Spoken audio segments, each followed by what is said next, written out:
We've got Andy here in Austin. How are you? All right. How are you guys? Pretty good. Good, Andy. Good. I got a couple things to discuss with you, and actually a theist-atheist joke for you, since humor was one of the earlier subjects. So anyway, one of them is just my general frustration with theist arguments, that they seem to fall into two different categories. One is, and I heard a couple on this show, is, the Bible is true, and I can take out the Bible and read you the verse that shows you it's true. Yeah. It's kind of like, well, I want someone to tell me that so I can say, well, we're flying all over the galaxy fighting aliens, and I'm going to put it in this Star Trek DVD and show you that it's true. And it's a DVD and you're watching it, it must be true. So that's a frustration I have with that. And I think it's just kind of an uneducated kind of way of saying that I'm a theist and this is why it's true. And people are in church and other places, told to do that and told to believe, and this is why. Yeah, there's dependence on authority. Yeah, exactly. So the second one is that there seems to be a great reliance for the more educated theists on the structure of argument.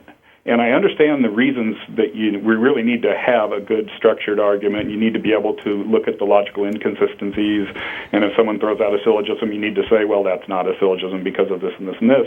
But it's really like watching paint dry. I mean, it's just, and I understand for you guys it must be absolutely hideous too, but it's very frustrating because it seems like they're moving away from the actual point of the argument of I can prove God exists to the structure of the argument being perfect. And it seems to just escape why we're even talking about it. Okay. I'll admit to being slightly tired and groggy today, but I have no problem arguing at either level, both conversationally or with syllogisms. And to me, they're not like paint dry, but I'm a bit of kind of a logic/philosophy masochist in that I'm the guy who had Matt Slick on for 45 minutes doing tag, which for most people, they'd rather scrape out their eyeballs with a spoon. Yes, and that's one of the ones I watched, that it seemed to fall deeply into the structure of the argument and kind of get away from why we're talking about this, and it was a little frustrating. Just, I think, for the general viewer, it's a little frustrating. I have reminded theists that tried to come at me with, great big, plotted out logical argument that, hey, you are the guys who are claiming that this is the message from your invisible friend for everybody on the planet who's supposed to be able to just get it. And you're already on shaky ground if you need to resort to this kind of thing to make your point. Yeah, it's like resorting to magic, It's one of the points that I bring up in the secular morality lecture is that some things just don't pass the sniff test. We don't need to spend a lot of time on analyzing syllogistic structure or anything else, because if at the end of the day, let's say some theist, which many people are convinced that Alvin Plantinga's done this with his modal logic argument version of the ontological argument, have produced a foolproof argument that demonstrates that a God must exist. It's still utterly unconvincing because, first of all, almost nobody can actually understand his argument. Right.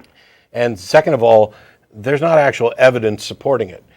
Even the people who do understand the argument don't understand the flaws with, or the potential flaws of what he's trying to say.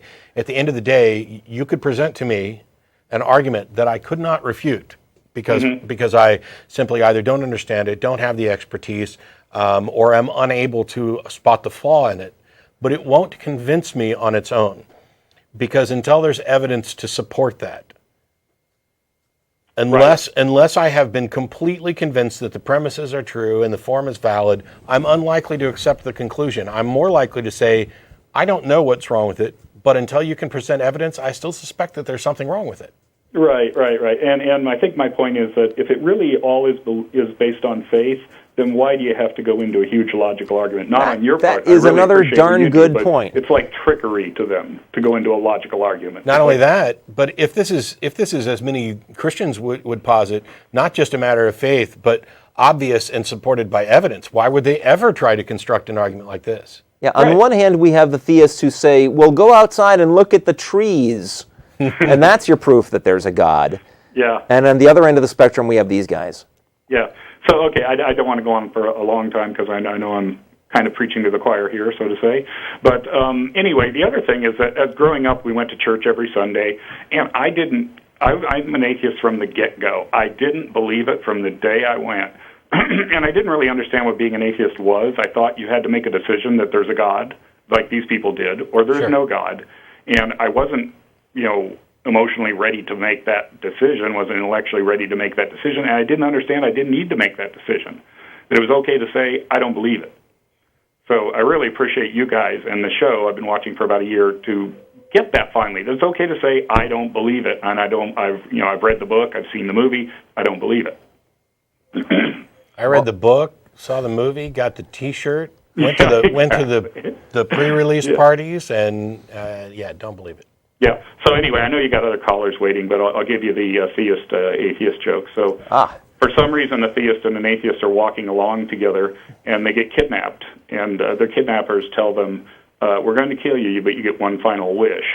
And the theist is an apologist, and he says, I have this wonderful speech that proves the existence of God, and I want to give it one more time before I die.